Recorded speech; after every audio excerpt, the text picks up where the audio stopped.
Hello chess friends and welcome to the channel. Today's game is again from round 9 of the German Bundesliga 2018 that was played 3 days ago. The game that I'm going to show you is Radoslaw Wojtaszek, the strong grandmaster from Poland, against Vincent Keymer, the young talent from Germany. Another interesting game that can show us many new important ideas. I say that we can start with our analysis. Wojtaszek with the white pieces opens with d4 and Vincent Keymer answers with d5. c4, e6, knight to f3, knight to f6, g3, opening the fianchetto, and here comes bishop to b4 with check. This is the beginning of a typical maneuver. Black wants to develop his bishop to e7, not to b4, but starting with bishop to b4, white answers with bishop to d2. Now the black bishop goes back to e7, leaving the white bishop on d2, that it's not a useful square for the bishop. Here comes bishop to g2, castle for black, castle for white, and c6, we are in the close Catalan. Queen to c2 protecting the c4 pawn, knight in b goes to d7, and in this position generally white plays bishop to f4. Why? Because relocating the bishop to f4, it can add a new control to e5, and also from f4 the bishop is controlling b8 and some important squares on the queen side. But Wojtaszek doesn't play bishop to f4 and directly goes for the pawn storm. a4. b6, this is a good move. Another good move is a5 because black needs space on the queen side. Here comes b4 and bishop to b7. The game is already original after b4, that was a novelty, but bishop to b7 is not a terrible move, but much better was a5. Let's watch. Instead of bishop to b7, a5 in case of b captures on a5, b recaptures on a5, c5, knight to e4, attacking the bishop, bishop to e3, and here comes f5 with equality. Let's go back to the game. After bishop to b7, knight to a3, c5, queen to b2, adding the second defender to b4, that now is attacked twice by the pawn and by the bishop, d captures on c4, knight captures on c4, c capture on d4, and knight recaptures on d4. Now the diagonal is open, bishop captures on g2 and king recaptures on g2. After rook to c8 attacking the knight and rook in a goes to c1 protecting the knight, let's talk a bit about the position. White is a bit better because he has a bit more space on the queen side and some of his pieces are more centralized, a bit more advanced, and generally a bit better positioned. So what to do as black? Because there aren't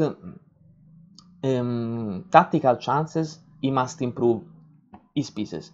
He starts with knight to e4 attacking the bishop moves to e3, and here comes knight to b8 with the idea of relocating the knight and also giving some more freedom to the queen, but this is an inaccuracy because knight to f6 was much better. Here comes f3, threatening the knight, knight goes back to d6, knight captures on d6, and queen recaptures on d6. Knight moves to b5, attacking the queen goes back to d7, rook in f goes to d1, again attacking the queen, and queen moves to b7. After all this maneuvering and some exchanges, the only side that improved this position is the white side. Now white is really better. Bishop to d4 is attacking the important g7 square around the king. f6, closing the diagonal but leaving the protection of e6. Queen to b3, attacking e6, and the only way to protect e6 is to move with the king to f7. Now the bishop is not useful anymore on this diagonal and goes back to e3. Rook captures on c1, rook recaptures on c1, and again what to do as black. Rook to c8, this is a variation that I'd like to show you. Strategically would be nice, but there is a threat that can't be avoided. Let's watch. Knight to d4 and the queen threatening e6 with check. The black queen can't protect e6 because in case of queen to d7, here comes knight captures on e6, the queen must capture the knight or the knight will move away with the discovered attack. Queen captures on e6, but here comes queen captures with check, king captures, the rook is gone. Rook captures on c8. So after knight to d4, the only way to avoid this disaster is changing the rook first. Rook captures, but before recapturing there is queen captures on e6 with check, king to e8, the bishop recaptures the rook on c1, and black position is desperate because the queen is dominating the board.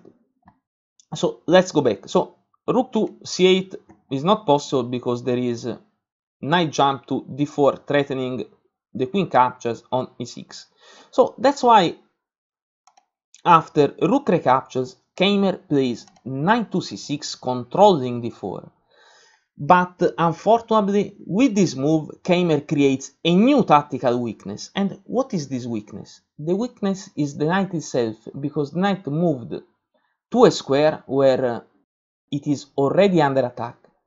It was much better to play knight to a6, and in case of knight to d4, the knight can go back to c7, protecting e6. Knight to c6 is already under attack. Queen to c2 is a fork. Two pieces attacking the knight and the queen also attacking h7. Knight captures on b4, but queen captures on h7. The knight goes back to a6 and white target now becomes g7, the important square near the black king. Rook to c4 first, this is the beginning of the rook lift. Rook to g8 protecting g7, rook to g4 and king to f8 breaking the pin. This is not the best move. We will see in 2 seconds the best move.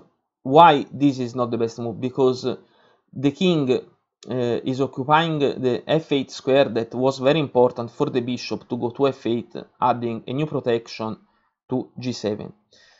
Instead of king to f8, the best move is knight to c7, but also with this move the game is completely lost. Let's watch. Knight captures on c7, queen recaptures, and bishop to h6. Bishop to f8, protecting g7, queen to g6 with check, king to e7, and white can captures on g7. Bishop captures, rook recaptures, white captures with the queen, bishop captures on g7, and rook captures on g7 with check. After the king moves, white will exchange the rook with the queen, and after king captures on c7, here comes h4, and this pawn endgame is completely won, or completely lost if you are watching from the black side.